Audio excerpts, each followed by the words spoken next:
Flat ಒಂದರಲ್ಲಿ ಆ ದಂಪತಿಯ ಶವ ಕಂಡುಬಂತು.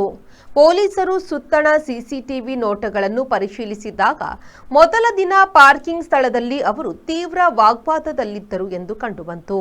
ರಾಜಸ್ಥಾನದ ಜೈಪುರದ ಫ್ಲಾಟ್ನಲ್ಲಿ ಸತ್ತ ಸ್ಥಿತಿಯಲ್ಲಿ ದೊರಕಿದವರು ದಂಪತಿಗಳಾದ ಧರ್ಮೇಂದ್ರ ಹಾಗೂ ಸುಮನ್.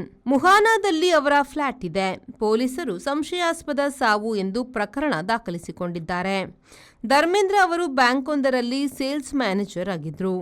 ಆ ದಿನ ಬಂದ ಯಾವ ಫೋನ್ ಕರೆಗಳಿಗೂ ಉತ್ತರವಿರಲಿಲ್ಲ. ಬ್ಯಾಂಕಿನವರು ಮಿತ್ರರೊಬ್ಬರನ್ನು ಅವರ ಫ್ಲಾಟಿಗೆ ಕಳುಹಿಸಿದ್ರು. ಅವರು ಹೋಗಿ ದೂಡಿದಾಗ ಬಾಗಿಲು ತೆರೆದುಕೊಂಡಿತ್ತು. ಒಳಗೆ ಶವಗಳು ಕಂಡವು. ಗಂಡ ಕಾರಿನಲ್ಲಿ ಹೋಗುವುದನ್ನು ಸುಮನ್ ತಡೆದ್ರು. ಆತ ಇಳಿದು ಇಬ್ಬರು ವಾಗ್ವಾದದಲ್ಲಿ ತೊಡಗಿದ್ರು.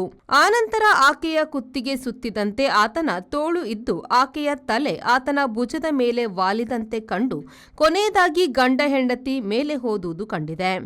ಇದು ತಾಕೊಲೆಯಂತೆ ಕಾಣುತ್ತದೆ, ಆದರೆ ಸಂಶಯವಿದೆ.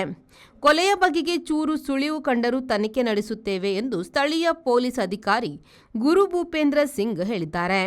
11 ಮತ್ತು 8ರ ಇಬ್ಬರು ಮಗಳಂದಿರು ಅನಾಥರಾಗಿದ್ದಾರೆ.